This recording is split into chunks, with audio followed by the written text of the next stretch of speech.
pour cette formation, cette découverte de la formation devenir praticien et praticienne en écopsychologie. Donc, une formation qui va être la 5e édition et qui évolue beaucoup. Donc, on va vous la présenter aujourd'hui avec Julie. Je suis Emmanuelle Delrieux, je suis psychologue, écopsychologue et écoféministe. Voilà. Et Julie, du coup, va aussi se présenter.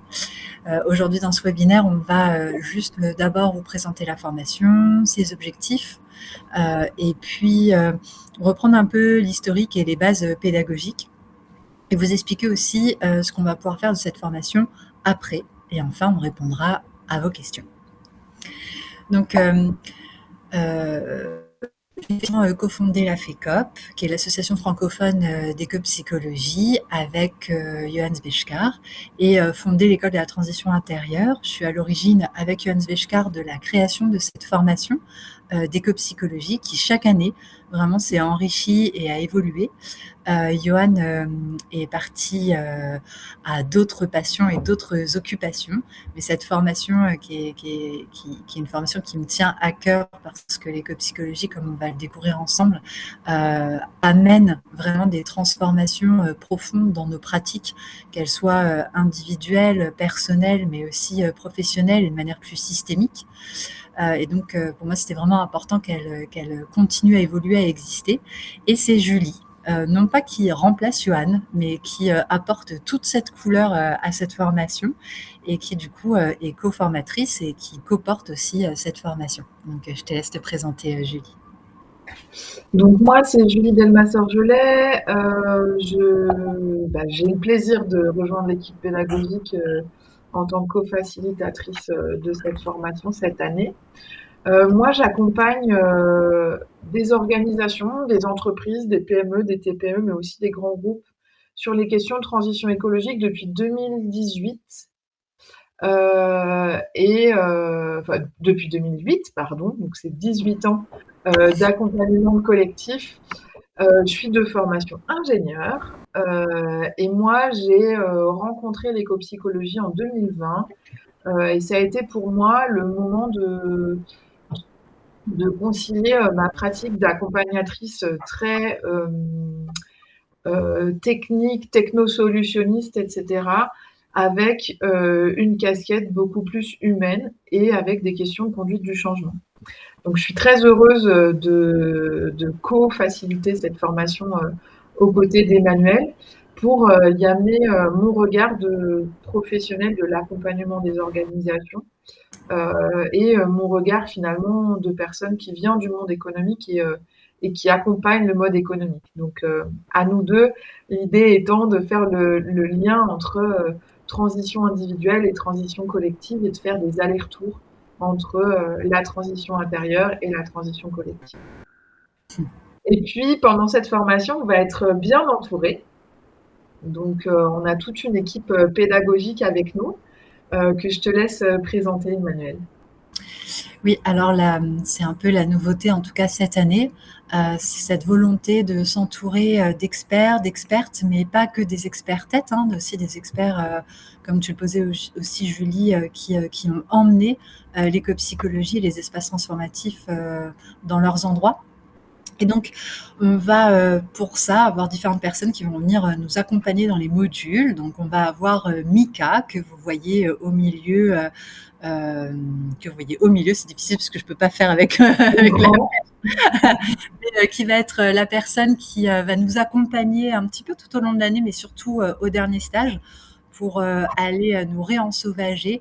Donc, c'est un grand mot, mais vraiment l'objectif, c'est de nous apprendre à nous relier à la nature, à emmener aussi des groupes en nature et à se sentir en lien, en se dépouillant, en étant aussi plus sobre.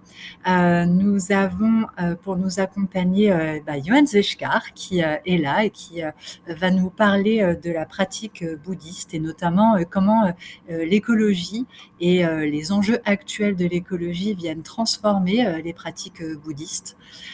Michel Maxime Meger aussi, pour rester toujours dans cet endroit de l'écospiritualité, qui est un peu un incontournable de l'écopsychologie, avec tous les livres qu'il a écrits, et puis surtout va nous amener son ouverture sur ce qu'est l'éco-spiritualité pour en faire quelque chose d'ancré et pas quelque chose de New Age, pour comprendre les enjeux beaucoup plus subtils et beaucoup plus complexes sur le plan philosophique, d'amener l'écologie dans la reliance à la spiritualité. En restant aussi dans l'éco-spiritualité, on est juste en dessous Hazel Vol, qui, elle, a fait tout un travail et incarne ce travail de respecter les territoires et de partir de spiritualité à partir de nos territoires, et pas forcément de spiritualité qu'on va venir importer d'ailleurs. Donc elle va travailler sur tout l'aspect de décolonisation de l'éco-spiritualité. Nous avons les deux Marines, donc Marine Jouvenot et Marine Lejeune, qui elles vont s'occuper de tout un module qui est un module autour de l'éco-récit. Donc on en parlera un petit peu tout à l'heure, mais dont l'objectif c'est d'amener à travers différents cours l'importance de comprendre le récit, le poids du récit, comment on vient transformer nos imaginaires et comment on peut amener tous ces modèles, tous ces outils de transformation de l'imaginaire dans nos organisations, mais aussi dans nos travails individuels. Nous avons Serge Manque-Joubert, qui lui est spécialisé à la fois dans la formation sur comment on amène le vivant dans les organisations, c'est vraiment son travail, son cœur de travail, et la sylvothérapie également. Mohamed Taleb, qui est une autre figure incontournable de l'éco-psychologie, où il va amener toute cette perspective de la critique sociale, c'est-à-dire comment on amène une réflexion sur les différents modèles qui composent notre société et comment on vient amener une critique constructive à ces endroits-là et comment on peut aussi finalement imaginer d'autres modèles de société. Nous avons Lorenza Garcia de l'autre côté. Lorenza Garcia, qui est une femme extraordinaire, qui va nous faire vivre une journée entière finalement d'initiation pour aller goûter certaines pratiques et surtout des sagesses du peuple diné, qui est un peuple navarro. Lorenza, elle a vécu pendant 15 ans avec ce peuple, le peuple diné navarro, et au bout de 15 ans, on lui a dit allez hop, maintenant tu vas apprendre un petit peu en Europe ces espaces de sagesse et d'outils. Donc elle fait ce pont entre à la fois la France et le peuple navarro. Nous avons également Frederica Van Igen, qui, elle, toujours dans ce travail avec les peuples telluriques ou les peuples dits premiers, nous amène les sagesses et comment ces sagesses nous aident à aller transformer notre rapport au vivant, comment on peut les amener à la fois dans nos pratiques individuelles mais aussi collectives. Nous avons Charlie juste en haut qui va venir m'assister dans le module écoféministe en nous partageant une pratique qui vient de l'éducation populaire, qui est celle de l'arpentage. Et enfin, nous avons Ainoa, qui, elle, est formée à toutes les éco-pratiques de Bill Plodkins et qui nous fera le plaisir de nous offrir un cours sur Bill Plodkins et l'écologie profonde avec des pratiques concrètes de reconnexion à la nature et au vivant. Et on a oublié, enfin j'ai oublié dans cette présentation Céline Desmichon, qui va sur le 3e stage nous accompagner en Ayurveda et qui fera un cours sur le sujet de l'Ayurveda, le rapport au vivant et l'éco-psychologie. Voilà, c'était une équipe très dense, mais du coup, il fallait que j'oublie quelqu'un. Le problème est résolu.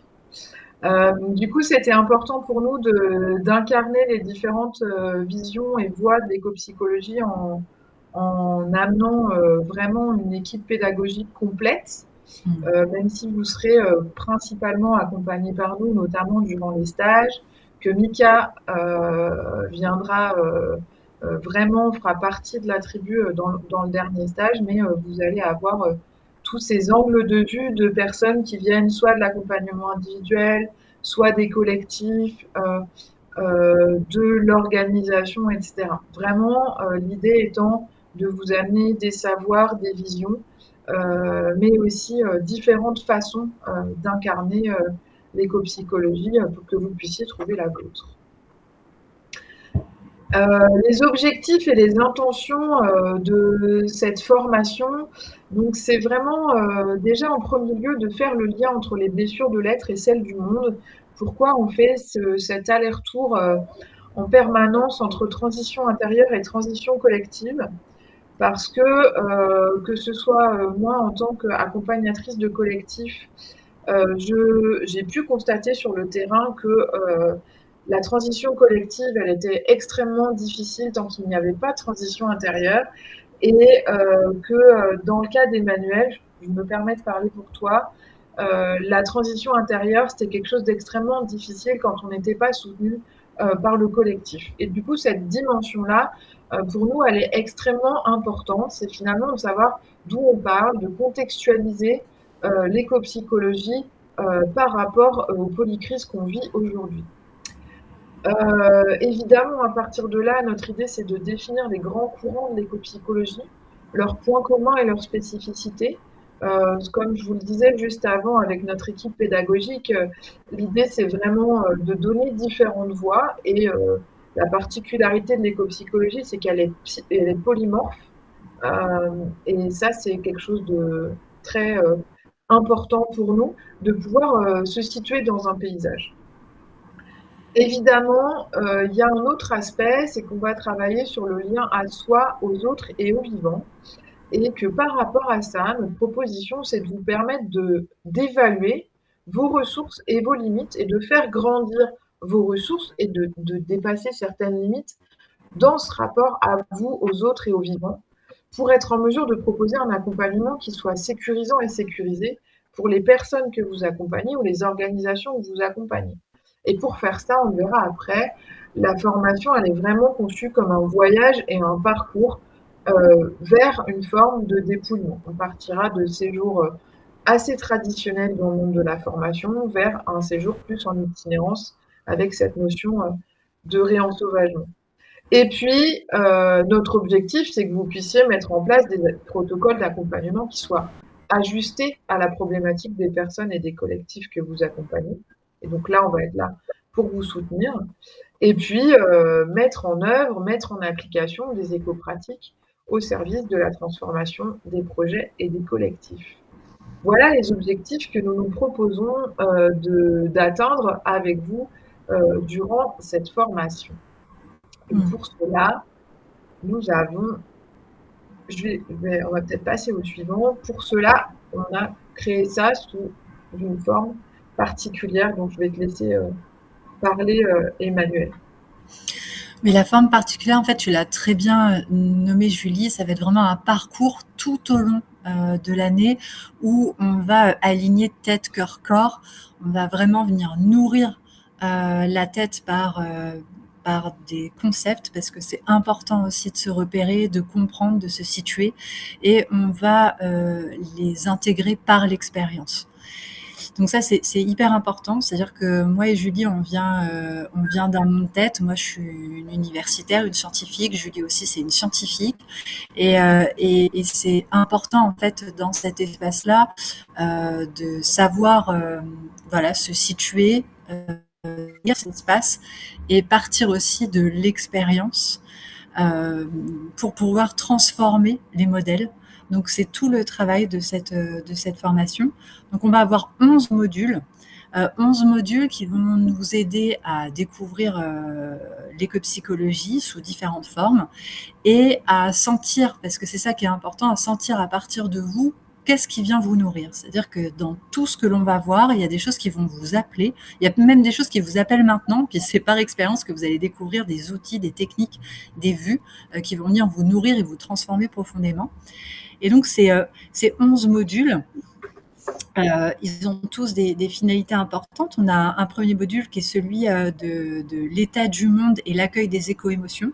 Donc l'objectif pour nous pendant ces 3 cours, c'est d'aller donner en fait une culture commune des enjeux écologiques et sociaux du monde contemporain. C'est aussi démystifier, dépathologiser l'éco-anxiété. Et c'est apprendre à avoir des clés pour comprendre un peu ces processus-là et comment finalement on peut les accompagner par différents outils.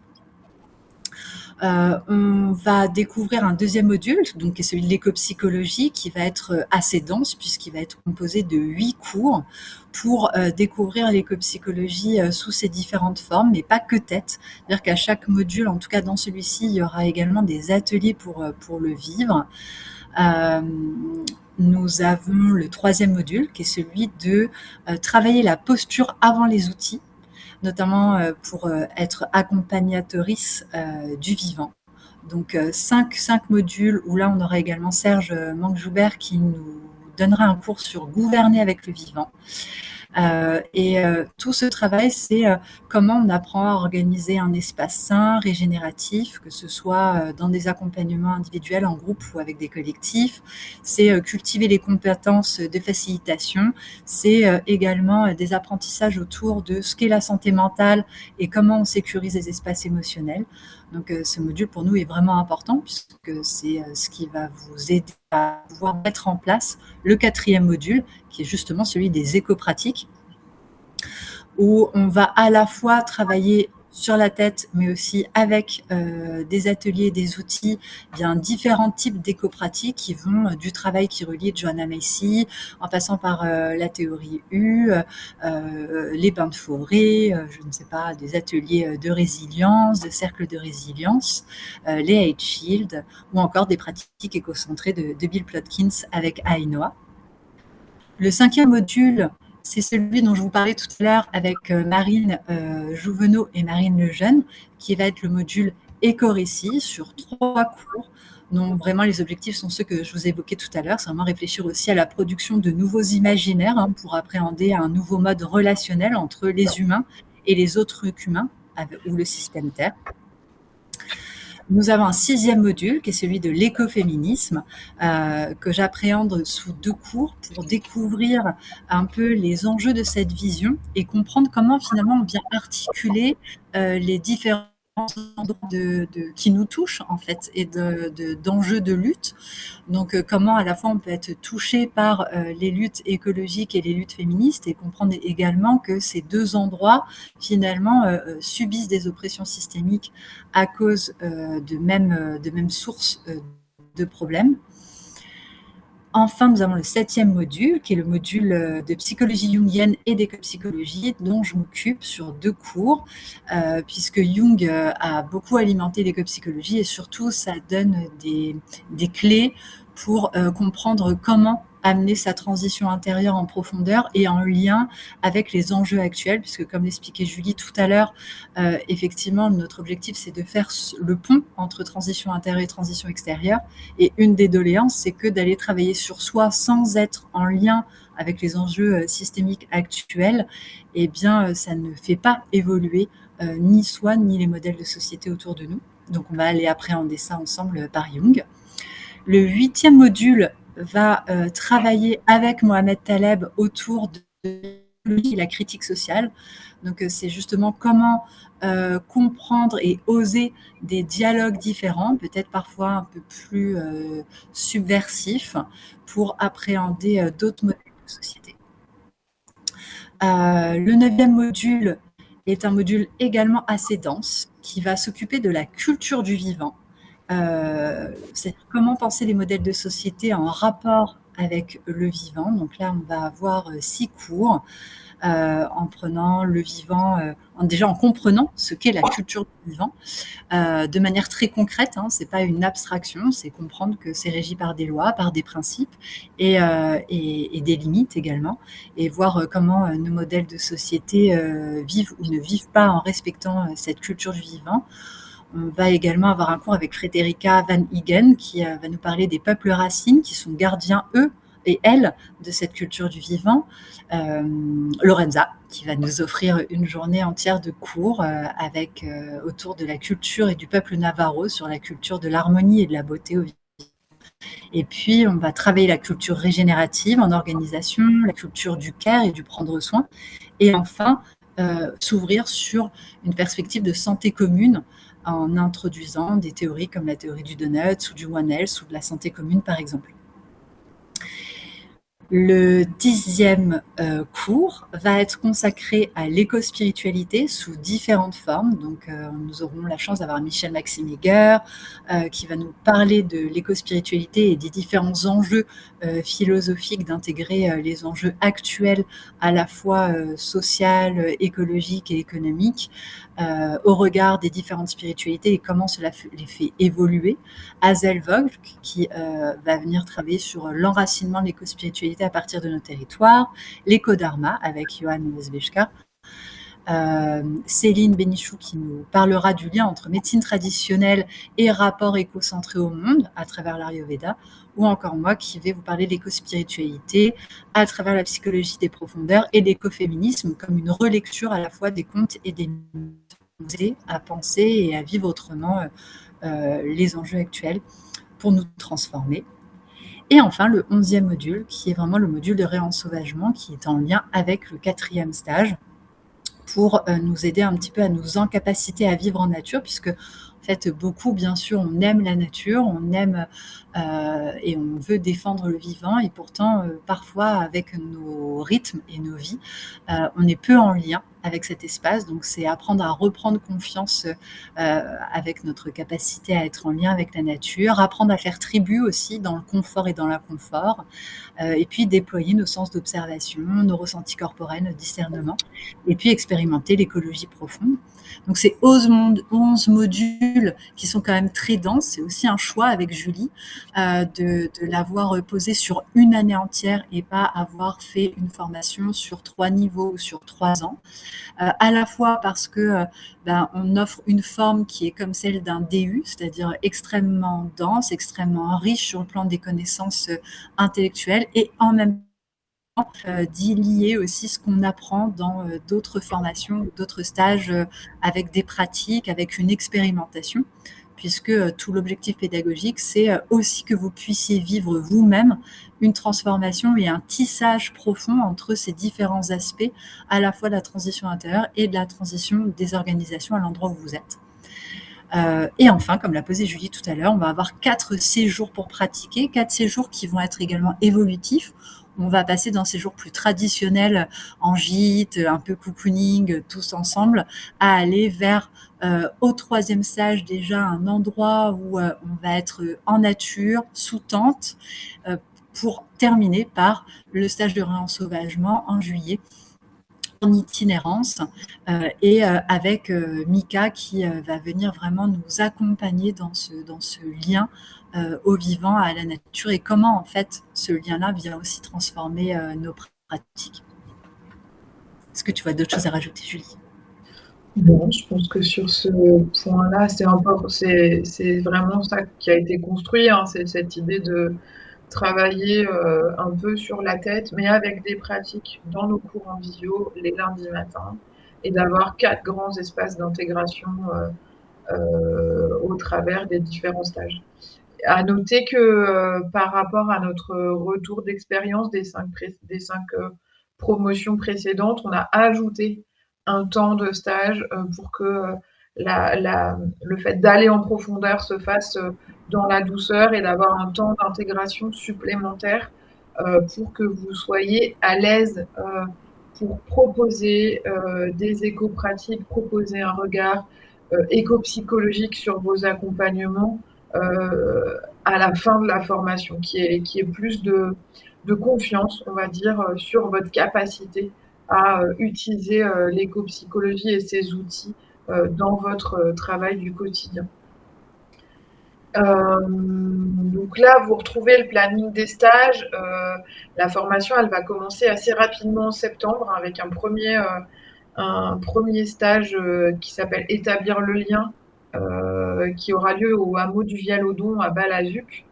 Un 2e stage en janvier, toujours au hameau du Vialodon, là où ce sera l'idée de travailler sa posture. Un 3e stage en avril, au domaine du bois de la Garenne, où là, l'idée, c'est de commencer un peu le dépouillement. On sera dans une forêt close de 5 hectares, où l'idée, ce sera à minima de vivre les nuits en extérieur, enfin la journée et la nuit en extérieur, et par contre, on aura quelqu'un qui sera là pour nous cocooner, nous préparer les repas pour arriver au dernier stage avec Mika de réensauvagement dans le Vercors en itinérance.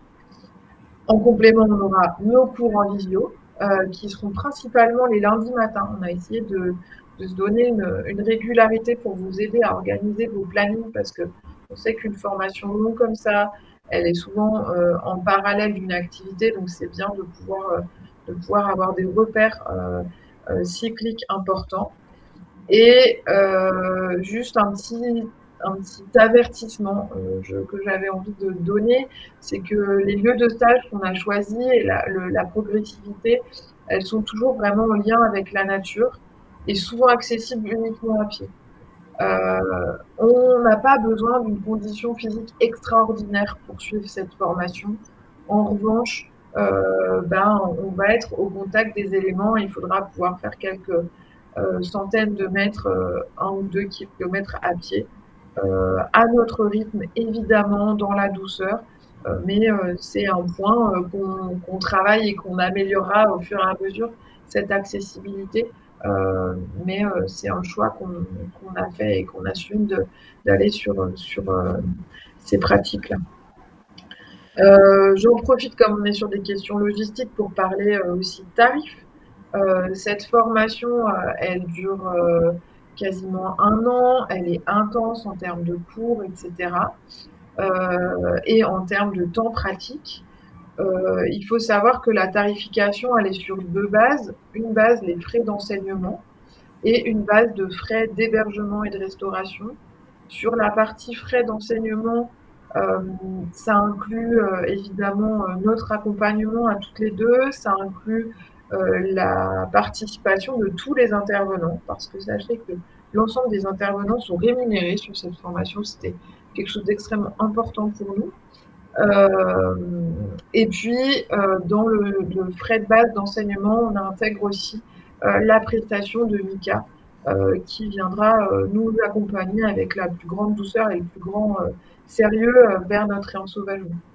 Il y a 3 niveaux de tarifs, du tarif solidaire au tarif entreprise ou au financement externe. Il est possible de se faire financer, d'avoir une partie de financement par les OPCO. Donc ça, c'est la formation, on est certifié Calliope. Voilà, et il est possible aussi pour nous d'échelonner votre paiement. Voilà ce que je voulais vous dire là-dessus. Et peut-être qu'on peut repartir, parce que je ne l'ai pas mis au bon endroit, mais sur cette formation, elle est faite pour vous si elle est faite pour vous si vous êtes accompagnatrice de projets de transition écologique et sociale et que vous avez besoin d'outils pour accompagner l'humain vers sa régénération et celle du vivant. Elle est faite pour vous si vous êtes partie prenante d'une organisation en chemin vers sa transformation, parce qu'on sait que ces aspects psychiques, psychologiques, de posture, de transformation individuelle, d'écologie relationnelle, sont souvent des angles morts des compétences qu'on a acquis et que c'est des clés de compréhension qui sont précieuses pour amener vers ce chemin-là. Si vous êtes des thérapeutes, et là je vais laisser Emmanuelle avec sa casquette, elle, de thérapeute, vous dire pourquoi. Eh bien, c'est ce que tu posais, effectivement, parce que ça permet vraiment d'intégrer des prises en compte de l'impact de la crise écologique et sociale que finalement on fait très peu. Donc concrètement, c'est comment on accompagne une personne à faire du sens, à comprendre et à réfléchir ce qu'elle vit au regard des modèles actuels. Et c'est vraiment ça, en fait, qui permet une transformation de la personne dans sa manière de prendre soin de la terre et de prendre soin du vivant. Sinon, on reste dans quelque chose de très nombriliste qui n'est pas en contact avec la réalité. Et en tout cas, c'est vraiment ça que permet l'écopsychologie. Je m'arrête là, sinon je vais en parler des heures. Mais du coup, je te laisse. C'est aussi fait pour vous si vous êtes un professionnel qui aimerait relier son intérêt pour l'écologie, le bien-être humain et au truc humain et son travail. C'est aussi une façon de voir le monde différente qui peut permettre de faire beaucoup de liens entre tout un tas d'activités qui sont pas initialement vues comme des activités associées à la transition écologique et sociale. Je pense à tous les professionnels de l'économie sociale et solidaire, à tous les éducateurs spécialisés, etc., qui voudraient intégrer cette dimension d'écologie profonde dans leur pratique.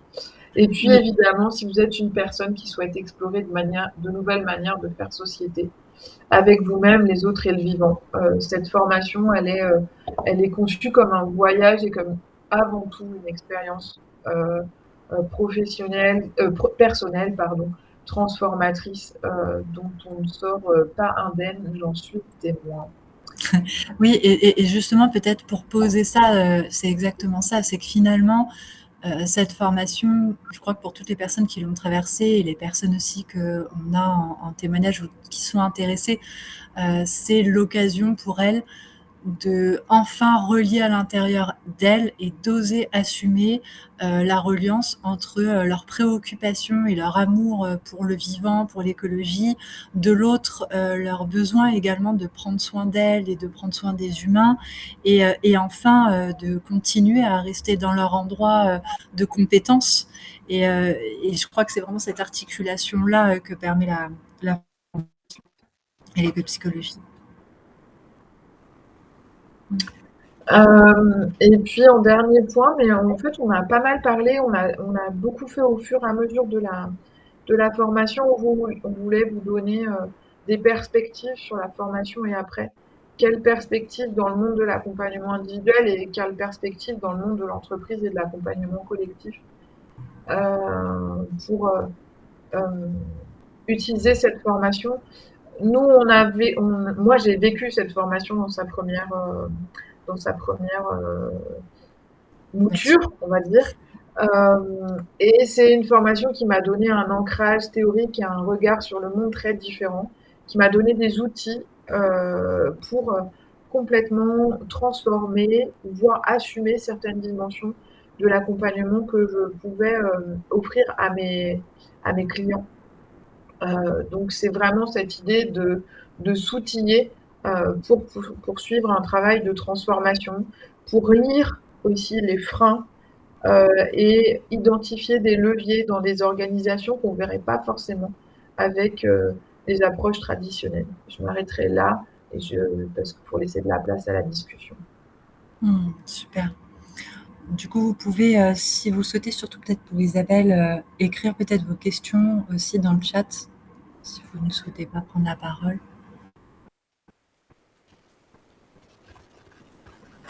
Et bien, on va ouvrir le temps de questions. Vous m'entendez? Oui.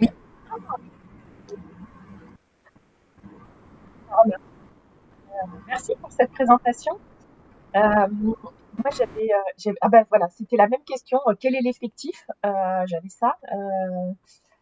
Et, j'aimerais bien avoir quelques peut-être exemples concrets. Effectivement, peut-être aller un petit peu plus loin, Julie, que ce que tu as présenté, des exemples concrets, peut-être d'autres personnes qui ont utilisé pour de l'accompagnement politique ou par accompagnement d'entreprise et d'organisation.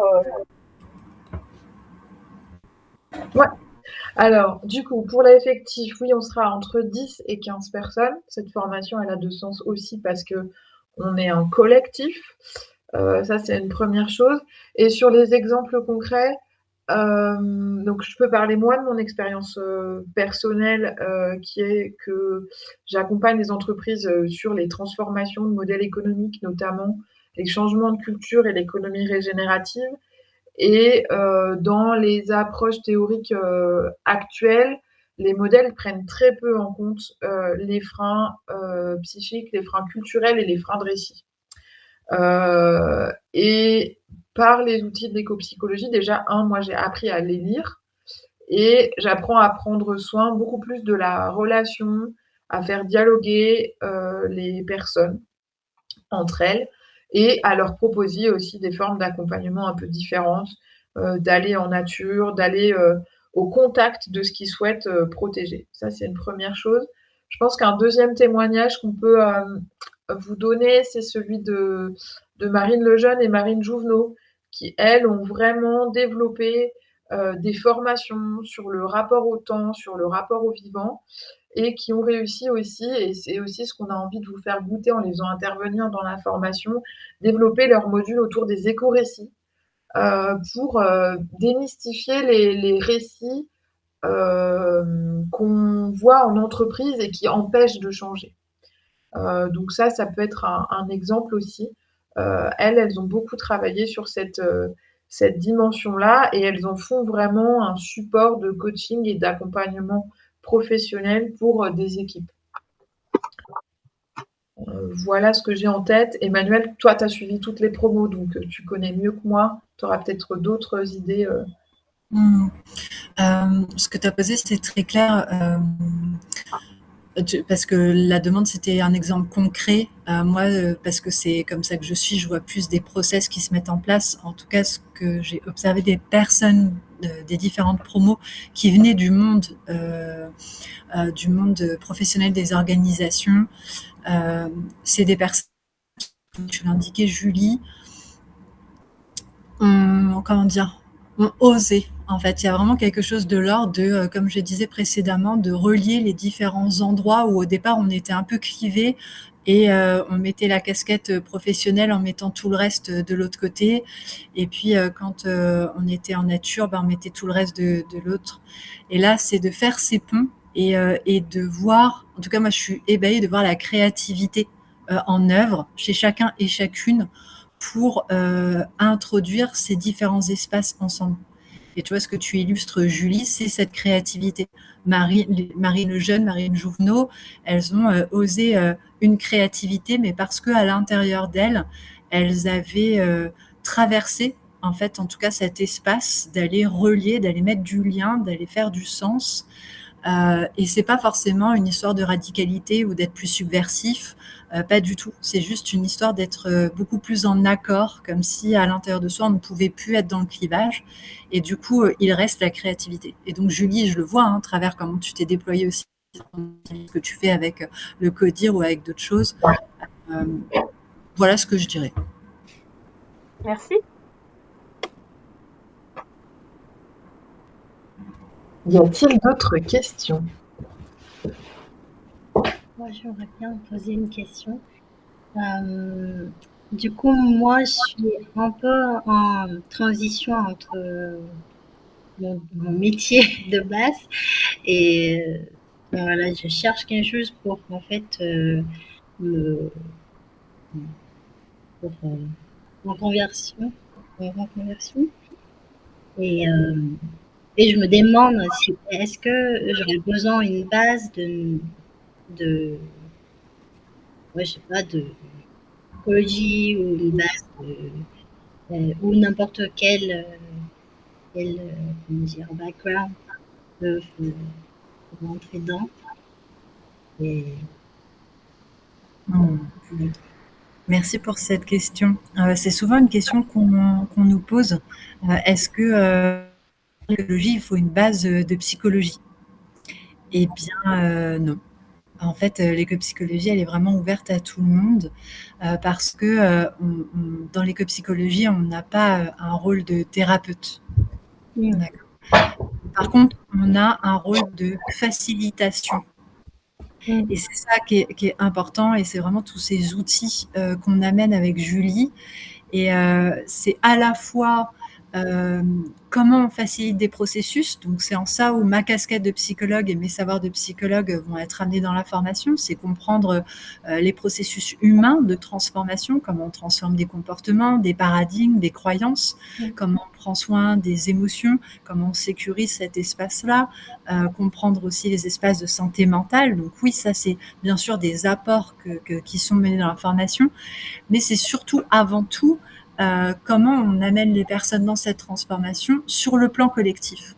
Et c'est là aussi où toi, Julie, tu amènes tous des savoirs qui sont hyper importants et que moi, par humilité, j'ai dû aussi apprendre en tant que psychologue, c'est me rendre compte que je travaille dans le cadre de l'éco-psychologie, je ne fais pas de la psychologie comme je le fais au cabinet.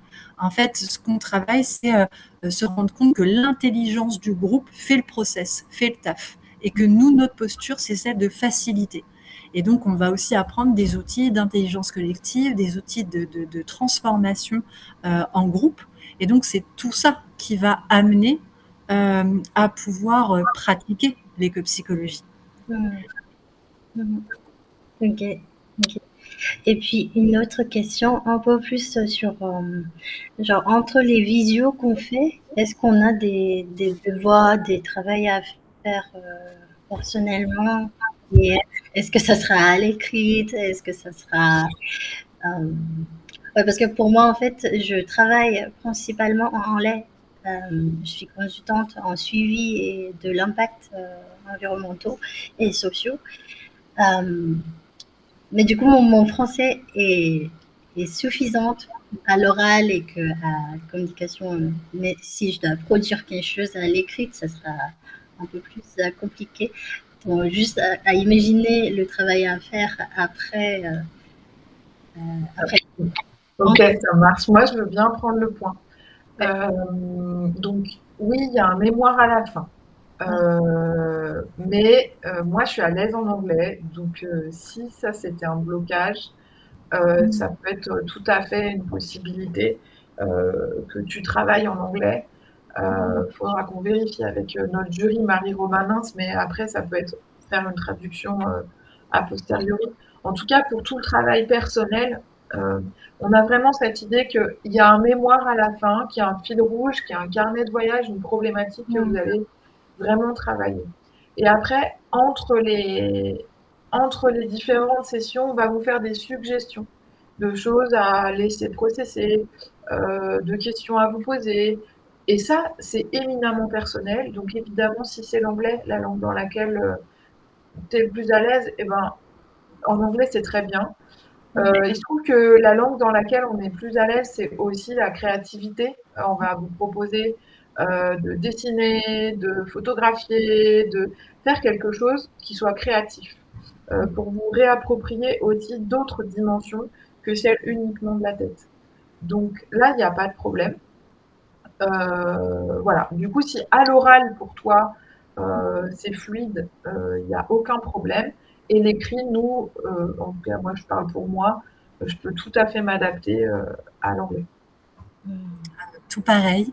Et puis, pour juste dédramatiser le mémoire, parce que pour celles et ceux qui viennent du monde universitaire, un mémoire, ça fait toujours un petit peu peur. En fait, on l'a pensé, ce mémoire, à partir de méthodologies qu'on travaillera ensemble, hein, d'accord, qui permettent justement la traversée des transformations, qui est toutes les méthodologies autour des phénoménologies, la phénoménologie, la microphénoménologie. Donc, ça va être un mémoire créatif. C'est un mémoire où on va vraiment. L'objectif, c'est que vous puissiez utiliser le matériel que vous allez vivre comme un espace de réflexion et en même temps de créativité sur comment je peux amener ça aussi dans ma vie professionnelle et dans ma vie autour de moi. Donc tout ça, on en parlera ensemble. Enfin, il n'y a pas de panique à avoir. Enfin, ça va être accompagné, quoi. C'est pas un gros truc. Et Voilà. puis j'ajouterais peut-être aussi quelque chose autour de, pour être en cohérence avec les modèles régénératifs et les boussoles du vivant, travailler ces singularités, les interdépendances, etc. C'est vraiment quelque chose qui va être au cœur. On va faire de la systémique incarnée d'une certaine manière. Travailler nos relations avec le groupe, s'entraider, ça c'est quelque chose où nous, on est là pour mettre en place les conditions d'émergence du potentiel de chacun, vous proposer des outils, vous soutenir, soutenir les relations qui vont se tisser. Et ça, je pense que c'est aussi extrêmement important. C'est penser comme un processus et, moi, je suis enthousiaste et hyper curieuse de ce qui va émerger, de ce qui va se passer parce que, en tout cas, moi, de mon point de vue de consultante, hein, la, l'économie régénérative, les pratiques régénératives, c'est vraiment cette idée de comment est-ce qu'on accompagne à faire émerger quelque chose et comment on soutient. Et du coup, par cette formation, l'idée c'est un peu ça, c'est un peu de lâcher sur le résultat en 25 lignes d'objectifs, mais vraiment d'accompagner vers l'émergence du potentiel, quoi. Donc voilà, du coup, si le potentiel il émerge en anglais ou en dessin ou à la craie, ben, c'est super. Parfait. Merci beaucoup. Avec plaisir. Y a-t-il d'autres questions? Oui, Clara. Oui, est-ce que vous m'entendez? Bon, je Oui. baisse la main. D'accord. Bonjour Emmanuel, bonjour Julie, merci beaucoup pour la présentation. Comment dire? Moi, un peu comme elle dit, comment dire, ma position peut-être, on peut dire en transition professionnelle. Donc, moi, dans ma vie, j'ai fait recherche, j'ai travaillé dans l'administration en sciences. Donc, tout le temps dans ce qu'on appelle plus un métier intellectuel. Et, j'ai été jamais satisfaite.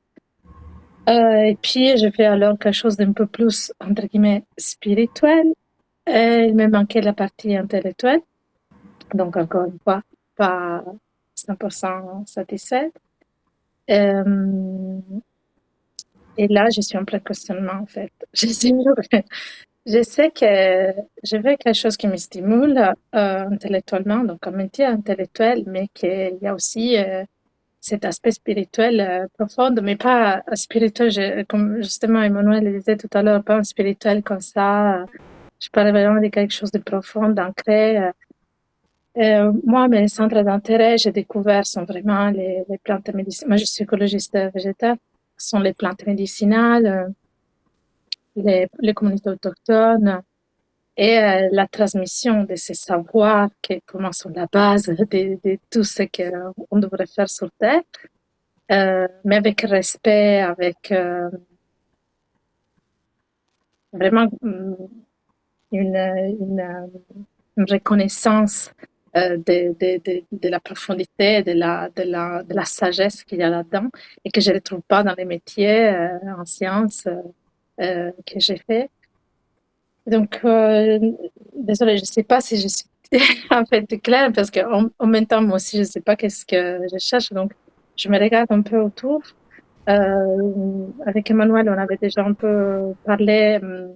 Donc, je me regarde vraiment un peu à droite, à gauche, avant, derrière.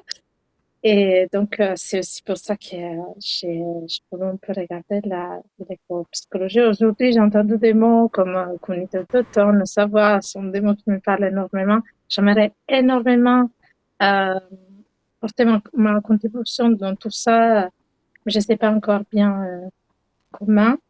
Euh, et, et du coup, voilà, je me demandais l'éco-psychologie, si ça pouvait peut-être être quelque chose de bien pour moi et contente de savoir que les mémoires, c'est pas comme les mémoires qu'on entend à l'université parce que j'ai un peu plus lourd de ça. Donc, heureusement, il y a la place à la créativité et ça me fait plaisir. Merci pour ton témoignage, Chiara. En fait, ce que tu es en train de poser, c'est un témoignage qu'on reçoit souvent avec Julie. Et en tout cas, moi, je suis incapable de te dire si cette formation, elle est faite ou pas pour toi. En tout cas, c'est pas à l'endroit où on se situe. Par contre, je crois que ce qui est important, c'est de laisser résonner à l'intérieur de soi, tout entendu, et concrètement tout ce que ça va pouvoir t'apporter. En tout cas, ce qui est une certitude, c'est tout ce qu'on vient de signifier avec Julie. C'est qu'en fait, cette formation, bah, tu vois, ce que tu poses, nous-mêmes, on l'a vécu avec Julie. Que ce soit des formations très têtes, géniales, mais d'un côté, on est obligé de cliver des parts de soi qui sont en reliance avec notre sensibilité, notre émotion, notre amour ou l'amour pour le vivant. Et de l'autre, des formations parfois très développement personnel, mais où on nous demande d'avoir un cuit d'huître et il ne faut pas réfléchir et qui sont complètement hors sol et déconnectés des enjeux actuels. Donc, clairement, en fait, cette formation, Julie l'a très bien posée, on l'a articulée à travers ce que c'est d'incarner l'écopsychologie. Donc forcément, dès qu'on parle de incarner, ça prend du temps, ça suit un processus, ça suit des espaces, le fait d'être entouré, des émergences, on ne peut pas le prévoir en fait. Juste ça se vit. Et il est clair que ça vous demande à tous et à toutes un temps de sentir en vous ce que vous avez envie de vivre en fait cette expérience, parce que oui, c'est apprendre plein de choses avec la tête, mais c'est aussi vivre une transformation. Et une transformation, comme finalement tu l'as aussi posé Julie à travers les différents exemples, que ce soit Marine, les deux Marines ou toi ou d'autres, c'est une expérience transformative qui nous amène à relier un peu tous ces endroits-là avant qu'ils étaient clivés. Donc voilà, il faut sentir si c'est le moment dans sa vie, si ça parle ou pas. Je ne sais pas si toi, tu vas rajouter d'autres choses, Julie, là-dessus.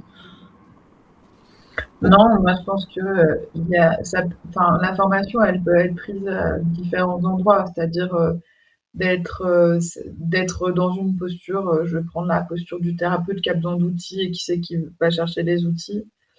La posture de quelqu'un qui accompagne des organisations et qui se casse les dents sur toujours le même truc et qui sont souvent quand même des freins culturels, émotionnels, etc.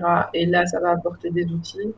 Ou la troisième posture qui est la posture de la découverte et de la consolidation du projet. Moi, mon cas personnel, alors c'est pas si vrai que ça, parce que j'ai accompagné déjà du travail qui relie avant, mais moi je l'ai fait de manière totalement spontanée en me disant ça m'appelle, j'y vais.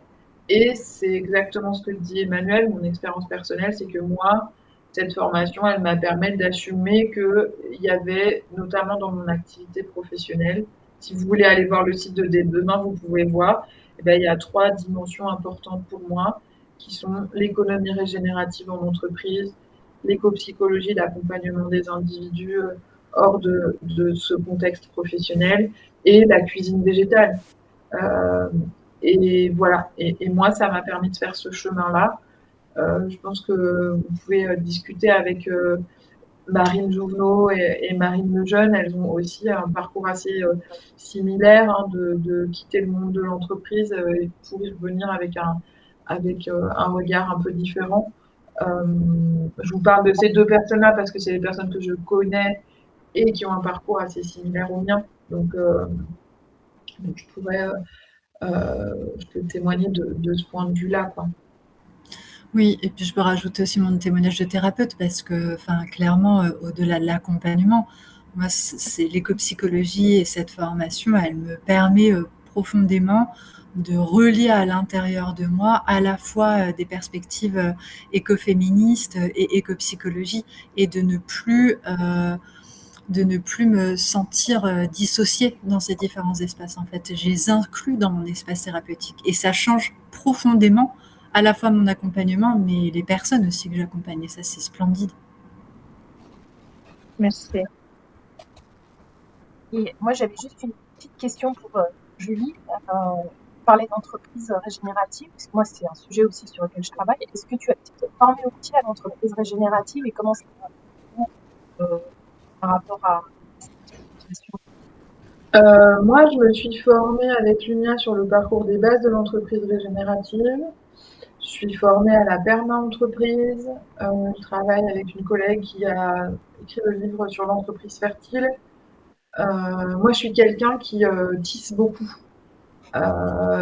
Et du coup, je vais déjà très souvent me former après avoir expérimenté, et travaillé en autodidacte. Donc oui, j'ai été voir tout ça. Vous allez pouvoir bénéficier de mon maillage aussi, de ce que j'ai pu faire en allant voir dans différents espaces. Moi, je cultive beaucoup et j'invite vraiment beaucoup les gens à cultiver leur singularité et leur capacité de appropriation, c'est pas un bon mot, mais de digestion de ces différents concepts pour vraiment les faire émerger dans une forme singulière dans l'entreprise. Et je trouve que c'est d'autant plus important ça que quand on est face à un collectif, en fait, le collectif, il a aussi sa culture, il a aussi son histoire, et aller lui coller un modèle, c'est à peu près 95% de chances de se foirer.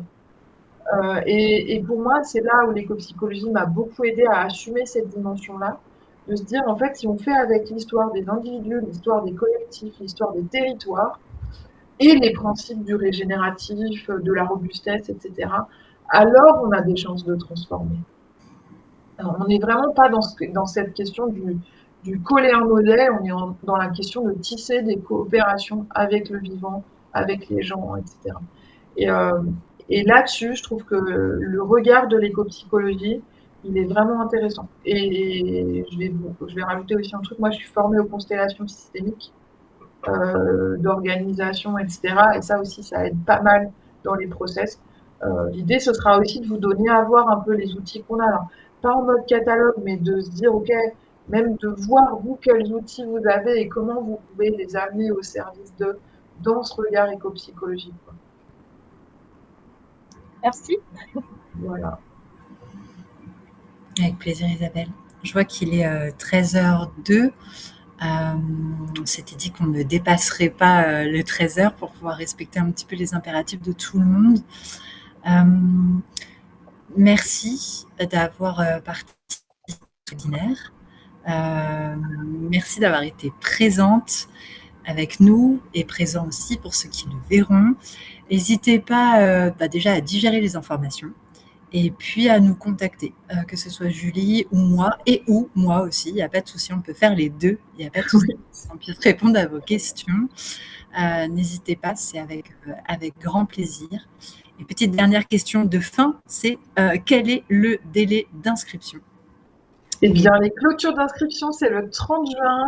Et comme on a les dossiers d'OPCO, les certifs Calliope, on vous remercie de ne pas attendre le 25 juin.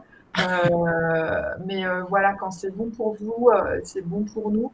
Et il y a ces impératifs très pratico-pratiques de faire les dossiers correctement avant l'été, pour que ça puisse démarrer sereinement en septembre. Et puis qu'on puisse aussi tout valider auprès des lieux qui nous font confiance, qui nous gardent les créneaux des stages, etc. Donc on a déjà quelques inscriptions, mais pas suffisamment pour garantir que la formation aujourd'hui au 7 avril, elle aura lieu.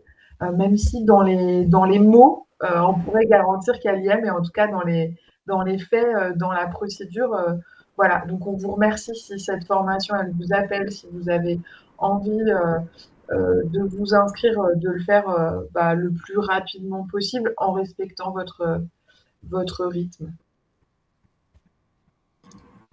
Peut-être j'ai une dernière question.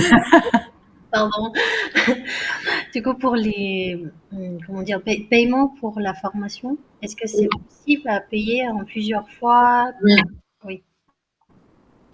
Et comme le posait Julie, oui. Et puis pour les questions justement financières, voilà, quand on vous dit de nous appeler, c'est bien sûr de nous appeler pour poser vos questions, mais n'hésitez pas à nous appeler aussi, surtout pour